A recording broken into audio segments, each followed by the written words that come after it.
the Prem being back this week just made me realise how fucking shit the international break is. It's actually so bad. Especially when it is just so pointless. I know.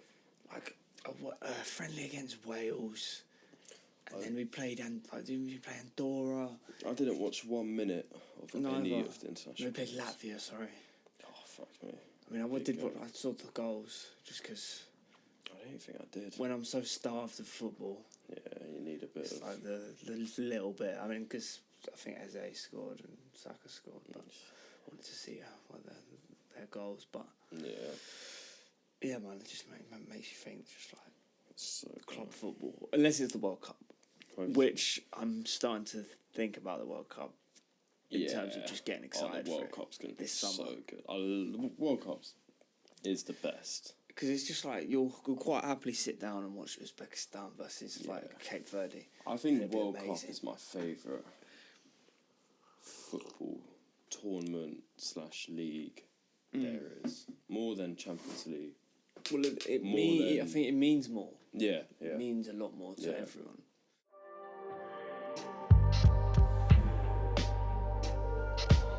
Ladies and gentlemen, welcome to the Background Football Podcast.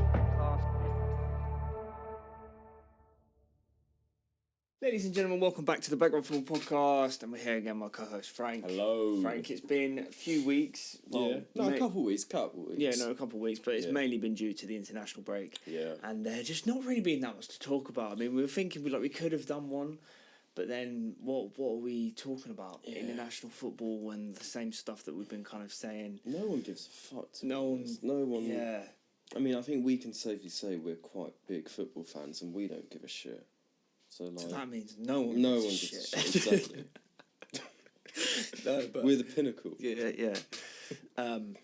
But no, there's just not much to it. Especially we played a friendly and one World Cup qualifier against Latvia. It's just it's pointless. Why the fuck are there friendlies? I know. The qualifiers are basically friendlies, more or less. I mean, obviously they count a bit, but why do you need friendlies on top of that? Yeah. There's not that World Cup qualifiers are friendlies, but there's enough fucking World Cup qualifiers or Euro qualifiers to mean that we don't need friendlies. And also, what are we gaining from playing San Marino, Andorra? Literally, what are both teams gaining? Because literally, Liechtenstein don't have a chance. Yeah, we're not playing against, a strong nation that's going to prep us for the World Cup. Yeah, exactly. You win, you lose, no one gives a shit. Yeah. I tell you what was interesting. Remember Gary Lineker said this, it was a while back. He was saying when he was playing, the international friendlies were quite a rare thing. And that when they did happen, and it was maybe, I think he was saying, this was actually, he was playing at Barca, and it was England-Spain, and he scored a hat-trick beating Spain for England. And because they barely played international friendlies, it was actually it was a big thing. It was oh shit, fucking let's get excited for it. And I wish they did that now. Because imagine if there were maybe 2 international breaks a year. And maybe they're 2 weeks long, or 3 weeks long, you know what I mean?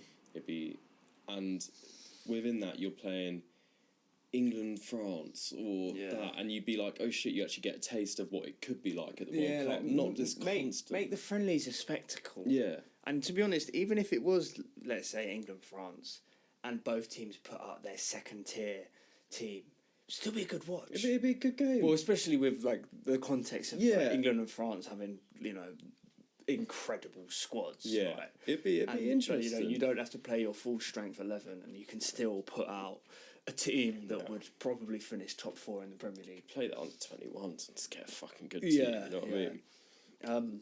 But no, anyway, onto the league. Yeah, onto the Premier League.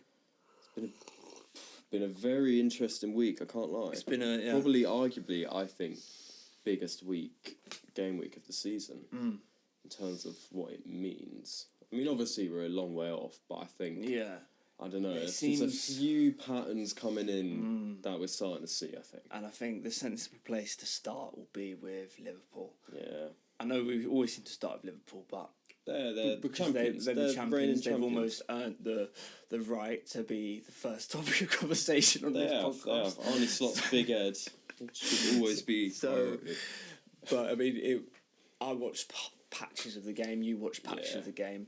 I know it's not very professional, but you know we both have lives and we both work, exactly. So it's not always the easiest thing to do. And we both watch matches. We both watch matches. So there you go. That's what. So I know to an extent how the game went, and United fucking battled hard. Yeah. And they rode their luck at times, but they deserved something out of it. I think that's fair to say. Yeah, I think probably you could say a fair result could have been a draw. Yeah. But if you win, you win. You go to Anfield and you win, you win. You got to put respect on them for exactly going to Anfield, the toughest place in the league, arguably, to go and win. I'd probably say so. You know, they lost one game there last season. They very rare, like Van Dijk. It's either he's only lost like 4 games at Anfield since being there. Yeah. Or maybe that's as captain. It's one or the other. But even similar. It's like their record at Anfield. United ain't won there in 9 years. Yeah, it's a rare occurrence, and you know you got to like we chat shit about Amorim, we chat shit about United a lot, but that's a big result for him. Yeah, it's a big result. But now, what they can't do is go and lose to Brighton next week. Which could happen, of course it could. But that'd it's be like class at United.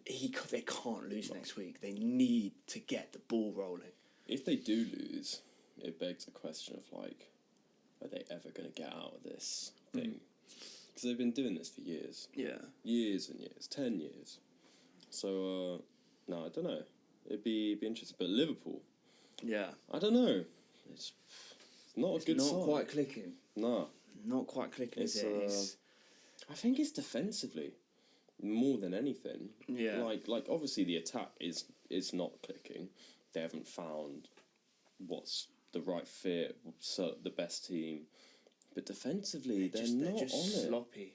And actually, Van Dijk was poor yesterday. Yeah. And he doesn't. He's not. He's poor probably once every 100 games. Yeah. You know what I mean? Yeah. So, and when you got your best, one of your best players, full stop. Yeah, probably who's the best. Who's not having his best game. Don't know. It's just a couple times. I think it was the first goal and maybe another chance where he just steps up way too quickly. Yeah. Leaves a space in behind. And, you know, they can't recover in time. He just looked not on it. Not as switched on. Yeah, not as switched on. Wasn't marshalling it as well. I'll tell you what I think, which people I don't think are necessarily talking about enough with Liverpool, is factoring in the loss of, obviously, Trent's gone, but also the loss of Robertson in the fact, I know he's still there, but just not having him.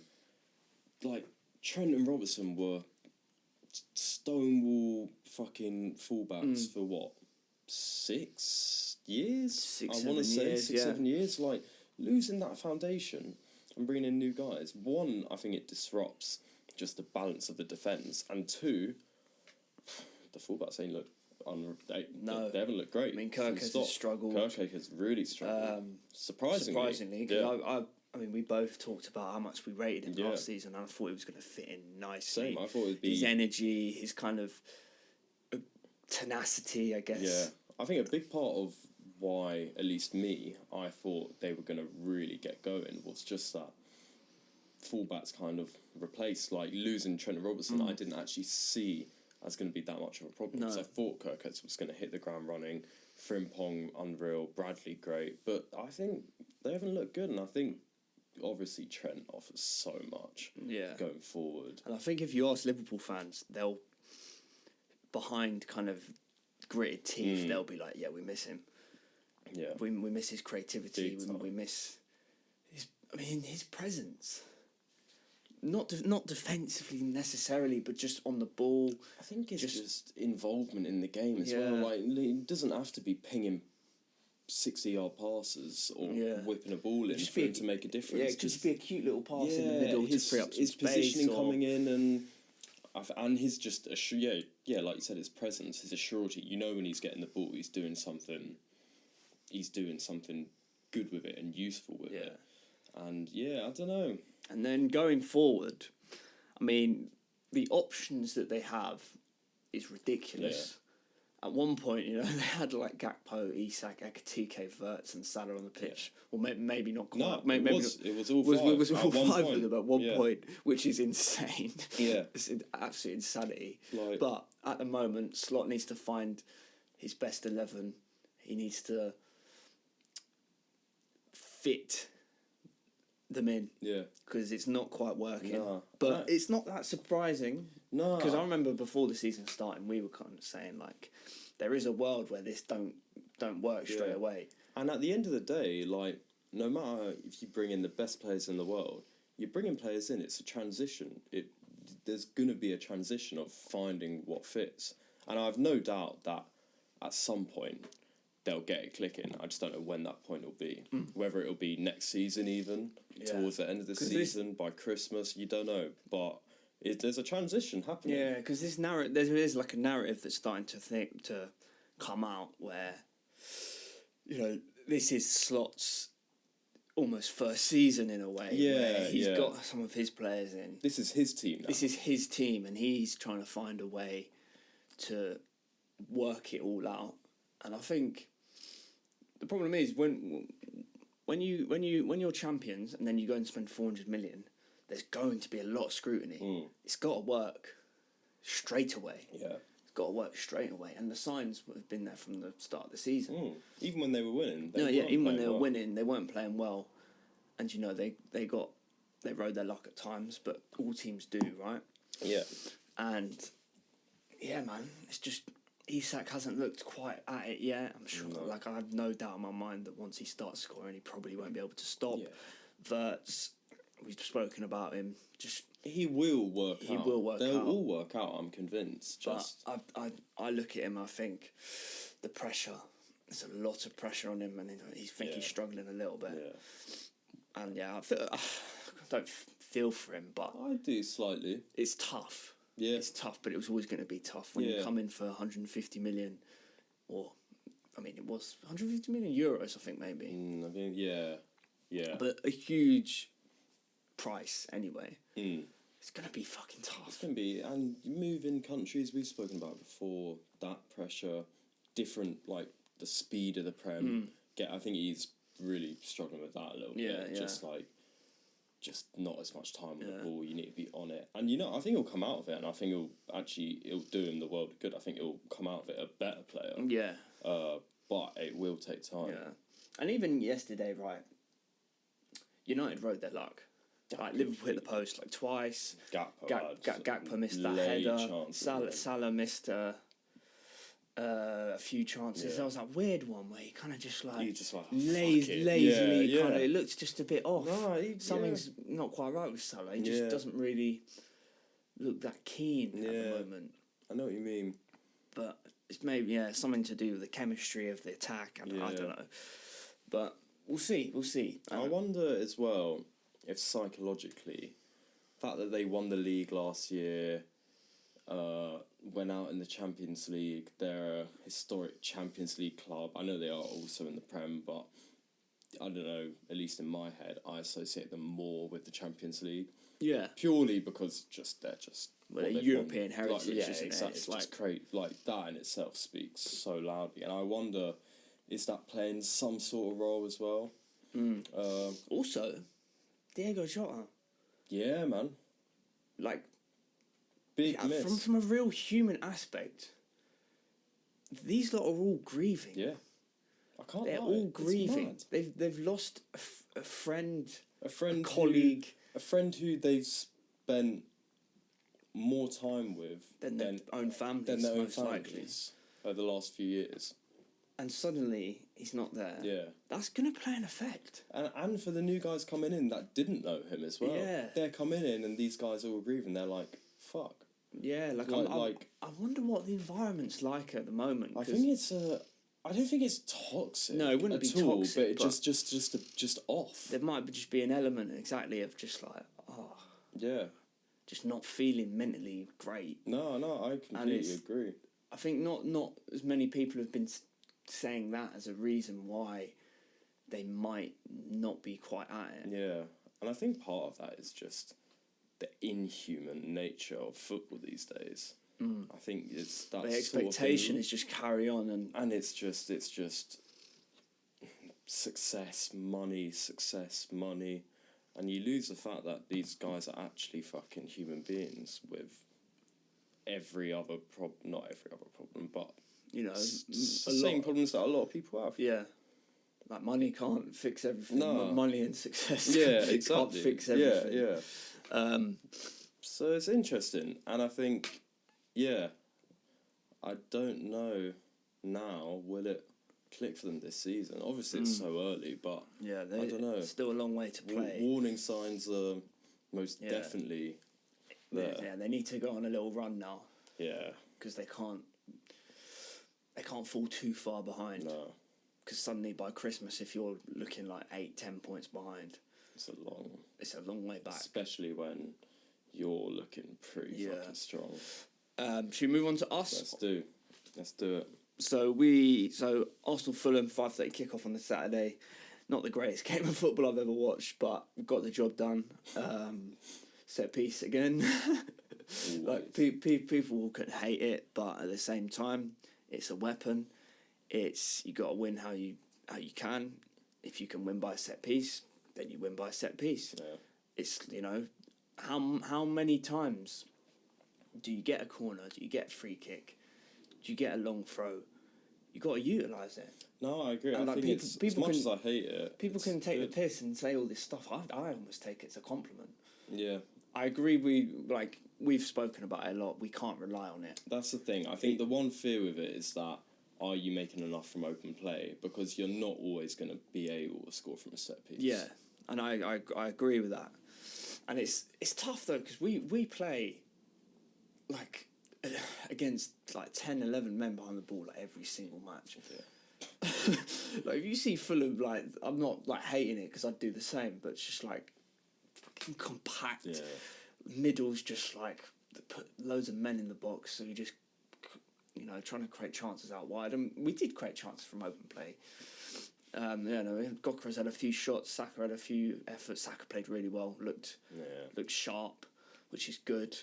But there's not too much to say about it. But we haven't had the best record there. Yeah. So it was a potential slip. Yeah, I mean it's a good potential result. slip. I mean, so you got to just win. I think for me, because there's no doubts over your defence. I saw defence. You haven't conceded a shot on target in 2 games. Yeah. Just not crazy. Our defence is ridiculous. It's stupid. It's stupid. It's the best defence in the world. Quite clearly. I'd argue, yeah. I'd say. In terms of just how are you going to score? Yeah. It's actually It's fucked.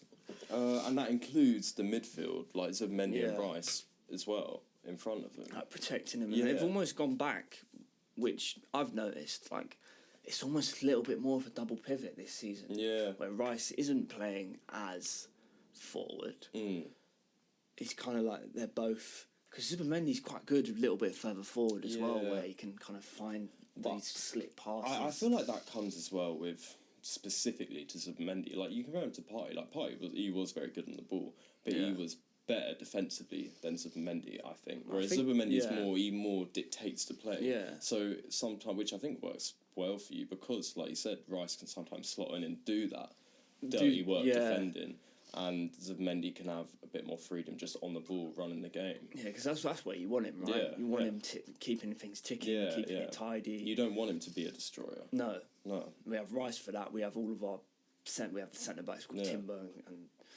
and Calafiori's role has been really interesting this season. And I want to just touch on him because I think he's been absolutely exceptional to the start of the season. My concerns with him last season were mainly injury based and kind of when he gets into a one-on-one situation, how can he handle it? And there was times last season where he kind of got done for pace. And I just haven't seen that at all. No, he has been great. Technically, he's such a good footballer. Yeah, you know what?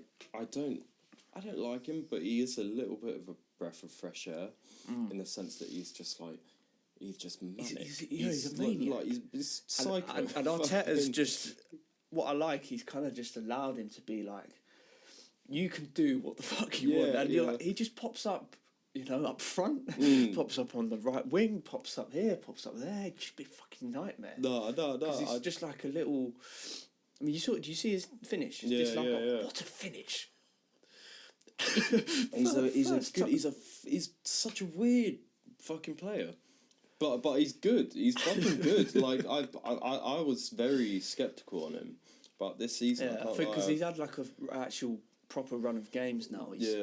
He's keeping Lewis Skelly out of the starting 11. I can't like that spot's his now. Yeah, at the moment, and I can't really see it changing. You wouldn't have said that last season. No, not at all. Especially second half when Lewis Skelly was performing like to a really high level. Yeah.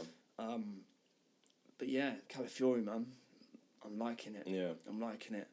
No, you're looking... I'm really, really nervous. You're starting to get a bit nervous. I'm keeping my cards close to my chest because I've been hurt too many times by being overexcited. I'm probably... So I'm gonna see till Christmas. The reason I'm looking at it the same for the same reasons the other way around. I wanna get my hopes down so that if you fuck up, I'll be really happy about it. Yeah. Okay.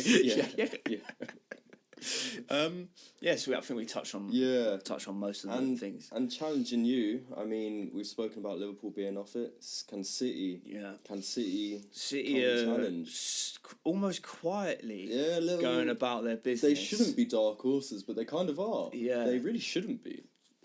No. But and it's all spearheaded by one man who he is ridiculous. It's stupid. He's stupid. This season, whoa, fucking hell. Like 11 goals in 8 games. He's just I mean, we've kind of said it all already. He's just a robot. He's leading this team like... I'm not sure I've seen City being led as much by one guy. You look at even when De Bruyne was insane, and actually, to be fair, treble season, they've had points, patches in seasons. Like last time they won the league, Foden for a period was like the main guy. And he was amazing. One player of the year, people do forget. Yeah. Like, he was unreal. I'm not sure he led it in the same way as Haaland is. He kind of had like this. No. In terms of like an integral part, I see, but purely in terms of like a leader, I don't think we've seen that since Company actually. In this sense, and obviously it's early on. Yeah. But the way he's like everything, it's all about Haaland, and he's driving the rest of the team. His mentality. I just think their balance is starting to come through. Yeah. I look at their team. If they've got their main guys at the back as well, Diaz Gvardiol's solid. Yeah. Really solid. Great pass. Nunes has been playing well at right back. Nico O'Reilly, I want to shout out Nico O'Reilly. He's been great. I think he's flown under the radar a little bit. Yeah. Played really well. Defensively, fucking pretty good. Solid. He's tall. He's like 6'2" or 6'3". 6'5". Is he? Maybe even taller. I saw that. He's techie on the ball. Yeah. Gets up and down. I like him a lot. He's just proper solid fullback. Same. And I think he's kind of flown under the radar a little bit. Yeah. Pep found a little fullback out of something. Yeah. He always is. Maybe it's the Delphs, the Zinchenko's. He's found his guy. And having Donnarumma in net as well. Yeah, you know what? Unreal, huge, such a presence. Oh mate, he's just having someone like that. The confidence he brings to the defence. And they look. Crazy. It's a different type of City that we haven't seen in a little while. I quite like it. Again, I don't mind refreshing. It's not classic Pep. Completely keeping it ticking. Obviously, there are elements still there. Yeah. But like it's a bit more kind of get up for it. But they're a bit more. They seem a bit more physical. Yeah. A bit more. I mean, they've always had physicality in the right areas as well. Yeah, and work rates. There's never been a the intensity of Pep's teams have always been like. But there's something about it where you feel like they could. Seem to battle a bit more. Yeah, I don't know. like they kind of have realised, all right, we're no longer this team where we can keep the ball for 80 minutes of the game and just wear them down. Yeah. But we're just going to play a bit more varied, a few long balls. Yeah, they've had to adapt a bit. To Donnarumma not being as capable as Edison. Well, no one is. And even in the midfield, losing players like De Bruyne, obviously Gundogan's still there. Yeah, Bernardo Silva's not the same. Not the same. They've got a bit of a more engine of a midfield, you know, with... I mean, Rodri's out at the moment, but it would be Rodri, Reinders and... Yeah. Even Churchill, players Foden, like players like Kovacic and Nico Gonzalez is, you know, he's okay. I He's don't decent. mind He's him. decent. Kind of like tidy. Doesn't do anything too special, but he's great backup. No, he's a good squad player. Yeah, great squad player. So they're looking.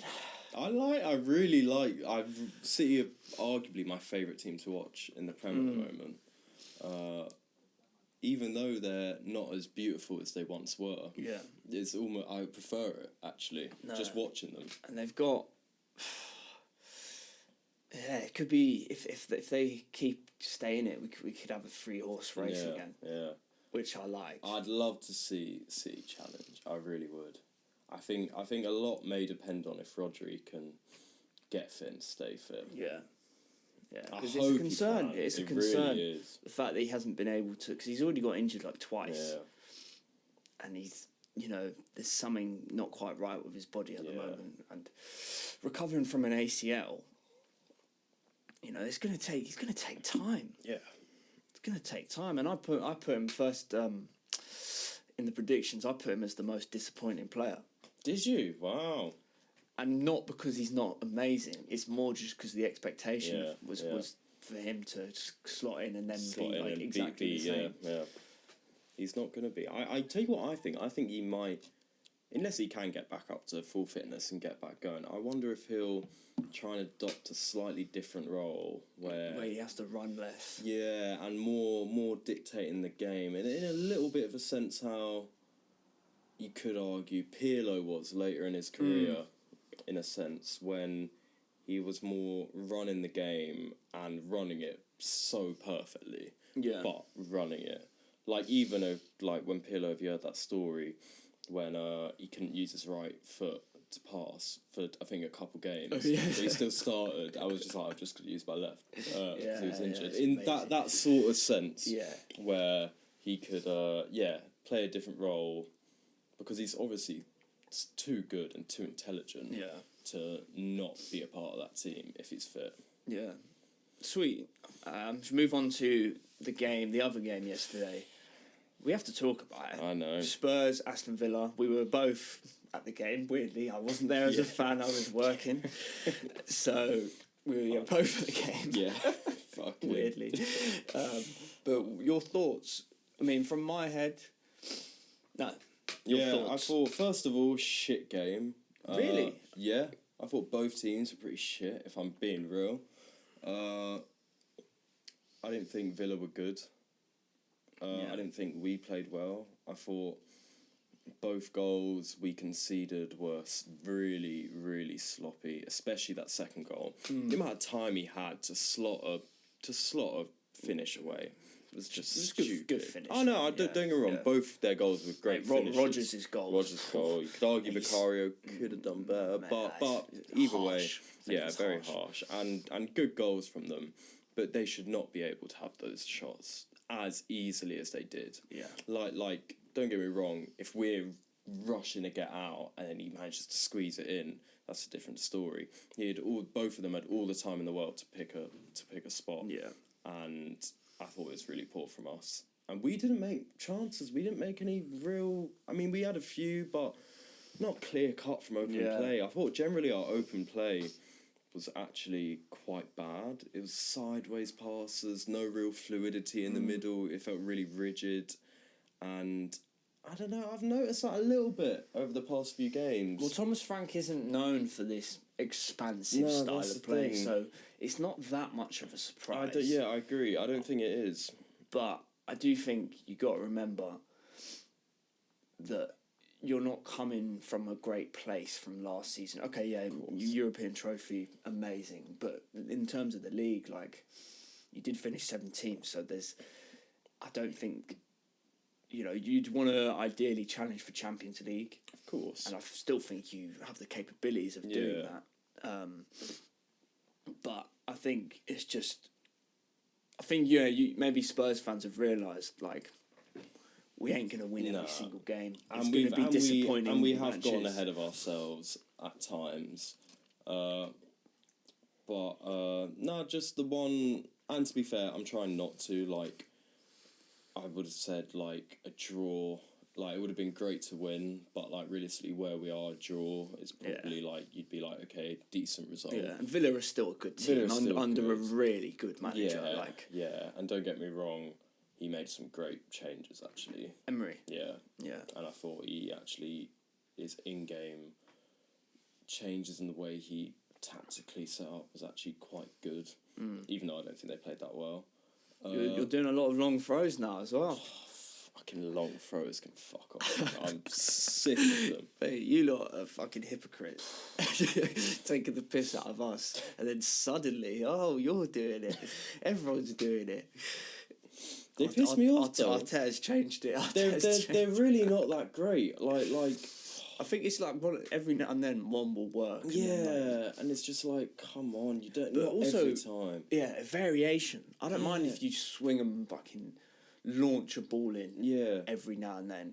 That's fine. Yeah. But just a bit of variation. You want to like build up on the line. If you've got a throw, like just go quick and try whip a cross in or try open up some space to, I don't know. I agree. And when you're chasing a game in the 92nd minute, to have your centre-back run over to take a long throw and spend 30 seconds drying the fucking ball, I'm like, come on, man. Let's just get it going. Yeah. Throw it and stick it in the box. So I don't know, I thought the energy looked off from us. Maybe it's that slight international break kind of slump. Yeah, haven't played in... So. Well, obviously, most of them would have been playing. But maybe some people are a little bit tired. But it's not much of an excuse because everyone... No, I agree. It's kind of the same. I think we're slightly feeling the effects of our squad not being huge and the amount of games. And that's not a criticism of the games. It's a criticism of our squad. We should have a bigger squad, but it's where we are. So I think that played a role. I think Romero we really miss Romero. He's always going to be a big miss, though. Your captain, your best centre-back. Oh, completely. I think the biggest miss is his captaincy and how he drives the team forward. In the same way Haaland drives the team, Romero drives the team, like, even the front line. Just his presence on the pitch. He'll take no prisoners. He'll be on you. And I think we really missed it. Not even necessarily defensively, just from a point of driving the team. I think if he's playing, we don't give them as much time to take those shots, or we're more up for it in the middle. He'll drive the team in every sense of the word, captain. Yeah. So we missed him. Big miss. No real news on his injury, at least how bad it was. Did he get injured on international duty? No, in the warm-up. Oh, in the warm-up? Yeah. Hip adductor or something. I think, to be fair, it doesn't look that bad. I don't think it looks that bad, to be fair. I think, actually, no. I think Thomas Frank did say he could play in midweek. So I really don't think it's that bad. More precautionary. Yeah. But, which I think is a good thing. Take precautions. Yeah. And we'll touch on Villa, seeing as we're talking, because we haven't really spoken too much about them this season. And they haven't had the best start. No. They're not actually doing too well. But... they're starting to get it ticking. Yeah, but they didn't have a very inspiring window. Nah, really not. Really uninspiring. They might have signed a few. I think they definitely signed a few players, but no one... Maybe I'm missing someone, but no one... No one notable. Of real note. And maybe, they've got European football as well. I know it's not Champions League, but still, you're playing Thursday nights. Yeah. That's going to be tough, and... yeah, Emery's such a good manager that they'll challenge for the European spots, places, most likely, and I think they'll be fine. The expectation shouldn't be that high. No, and there was points where it seemed to be like really high, and I was kind of like, they need to calm down, man. And I don't like Villa that I much. don't like them. I used to, before they got too big for their boots. Yeah. Fucking, like, just chill out, man. You're Villa. Fuck off.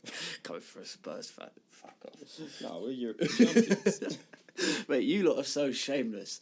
Outside the stadium. Champions of Outside Europe. the stadium. You'll never Outside see the stadium, got a huge fucking banner. Europa League Champions 2025. I'm just like, fair enough, it's a good trophy, but it's not one of the big ones. It's like, I just don't think you'd see that at Chelsea, United, City, maybe at us, just because of like. Yeah, you would at you, to be fair. Because we're shameless. Yeah, as well. you're shameless. We're shameless as well. Yeah. But like, you wouldn't see that at Chelsea, Liverpool, City, United. Probably maybe not. maybe United at the current stage. But at the current stage, yeah. That is quite jokes. It's quite like it's even like it's just shameless. We're singing Champions of Europe, and then everyone's just a bit like, yeah. I'm not so sure about this. It's jokes.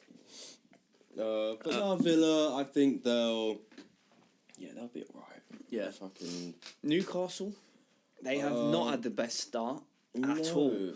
And I think they've played quite well. They've been like unlucky at times. Yeah. I think. I've only really saw the goals. They lost to Brighton. Yeah. 2-1. Voltemar, did you see his goal? Yeah, mate. Voltemar is good. He's sick, man. He's actually a really good player. Him. One of my favourite players. One of my favourite signings this window.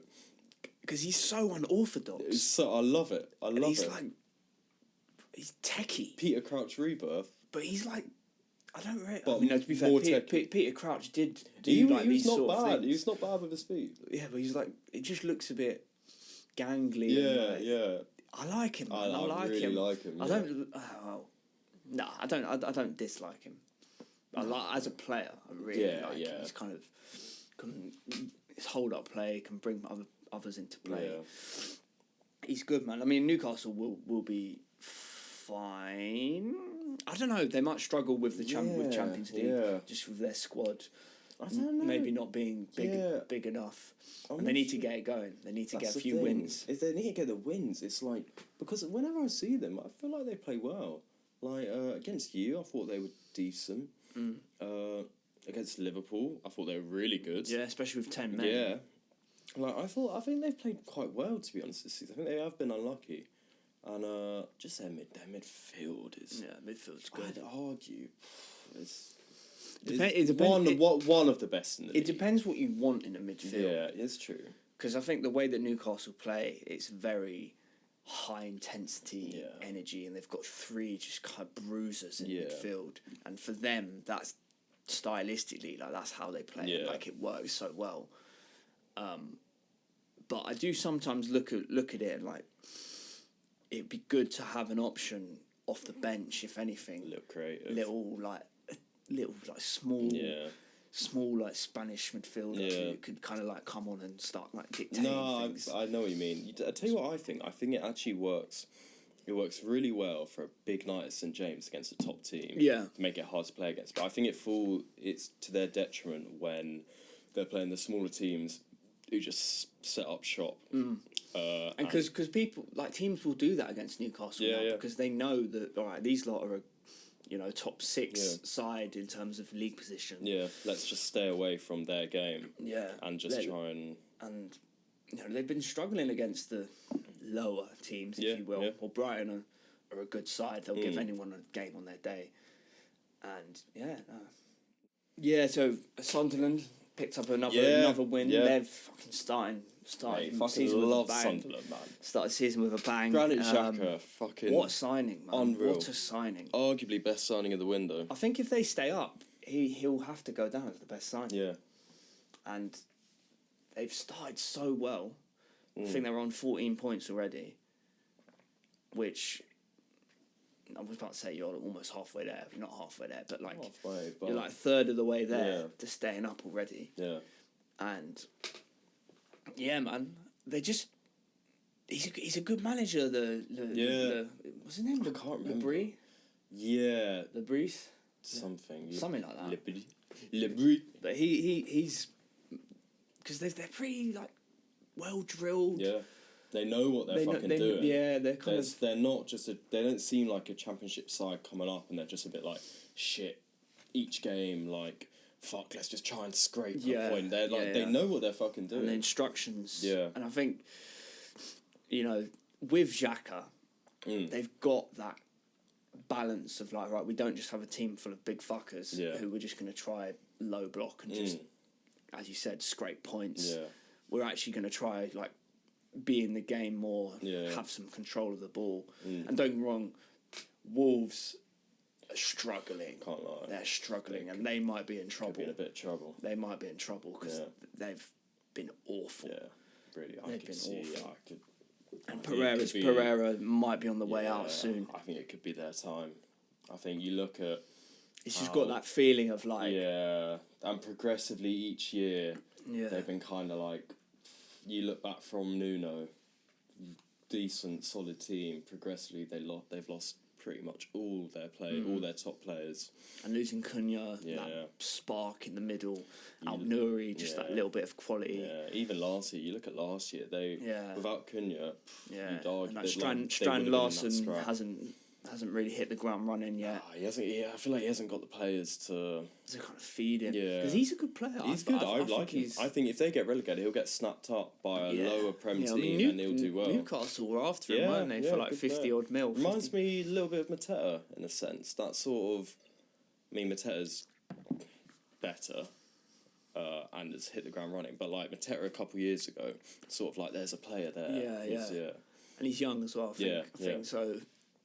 But, interesting. I think the relegation scrap this year could actually be really interesting. It could be really good because Leeds have picked up points where they needed to. Burnley one beat a big 6-pointer, if you can call that, against Leeds. Yeah, I tell you what, it'll be interesting. And then like Forest. Maybe Forest are in trouble, so we have to talk about Forest and big Ange. Ange, I'm sorry, Ange. It's so I love funny. you. It's harsh. So funny, man. I love you, Ange. It was a little bit harsh. Harsh, man. Fucking Marinakis scumbag. It's just what a scumbag. It's exploded up in his face. Yeah. It was only going to end two ways, wasn't it? It was just like. They were either going to hit the ground running straight away, play this Ange ball, play this. But he doesn't have the players. Terrible appointment by Forest. But also Ange is. We all know Ange is stubborn as fuck. Yeah. And he's fucking arrogant as well. He's not arrogant. He is arrogant. No, he's not. He's stubborn and arrogant, which obviously I've got like a bias against him because I just don't like him. Right? God love him. Big Ange. But like you see, like he in the interview, like on the Friday or Thursday, he was just saying, "Yeah, give me time, mate. Give me time. We all know what happens." It was him with a trophy, and I'm just like, "Fuck off." He's not wrong though. He is not wrong. Nah, you got. It's just like you've lost 7 games in a row. Just like have some humility. Do you know what I mean? I hear it. But it's just you know what? It was just all round a terrible appointment. Like he's sacking. Like I don't know why Ange took it. To be fair, you go into a club that plays rigid defensive football under a manager who none of the fans or players wanted to leave, and you go there and you're going to try and completely change it up, like under a psycho owner. Yeah. Like Jesus, that is a recipe for. It's always a recipe for disaster. Like there was you'd say such a low chance that would have ever worked. Yeah.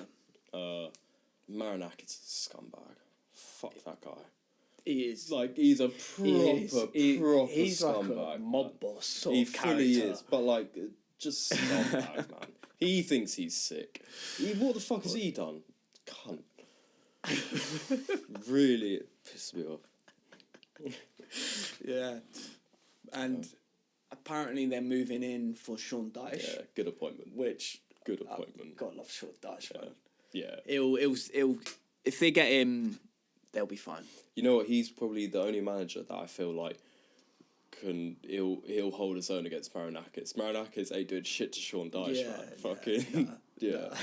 And he'll get him. He'll get him playing. I think Forest will stay up there. Forest will be alright. Now with Sean Dyche, their team's too good. Sean Dyche is too good a manager. They were never. I think it was unrealistic to say they were going to go and push on, in my opinion, just because Wood's not going to have the same season ever again. They've lost Elanga. You know, they've still got a good core group of players. You know, Gibbs, White, Milenkovic, Murillo. So they've still got that good spine. Yeah, 100%. And they'll be all right. Yeah, they will be all right. But they're not going to challenge for Europe. No chance. They'll be mid-table, I think. And to be fair, I think the team they've got suits Sean Dyche so well. Yeah, like really well. I think he'll get him playing brilliantly, if I'm honest. Yeah, well, they're just hard to beat. Yeah, hard. Anything. Yeah. So no, Forest. Don't like them purely because Marinakis, but they've done well with if they can get Sean Dyche. Yeah. Chelsea. They've had a iffy start, a hit and miss sort of. Yeah, hit and miss start, and defensively, there's the issues are obviously there. Yeah. But clean sheet and a 3-0 win against Forest, you know, not a bad result at all. I tell you what, Palmer's out injured. Yeah, for another gone. 6 weeks. I was just gonna say, I think Chelsea have played kind of how everyone, or not everyone, because some people were saying they could challenge, but how I think most people would have expected them. Like looking at times really good, but not having that solidity at the back and general play to push on, and just looking a little bit vulnerable at times. Yeah, but it's kind of to be expected. Young team. Yeah, and you know, not like an array of world class defenders. No. I'll say that defenders. Defenders. Because I mean, to be fair to him, Achempong, who's been thrown in there, has done really well. Yeah, for them. Young 19-year-old centre back from the academy. Looks promising. Yeah. I don't know too much about him. I haven't seen every single minute of every single Chelsea game. But from what I hear from Chelsea fans and you know just the media, that he's done really well. And it's, so maybe if he can continue to progress, grow into that role, grow into that position, then they might have sorted there. I don't know. Like I mean, no, it's too early to say that, but. You know, it's. I tell you what I think. I think to sort their defensive problems, unless they bring in, which I think they need to do, bring in an experienced top centre half.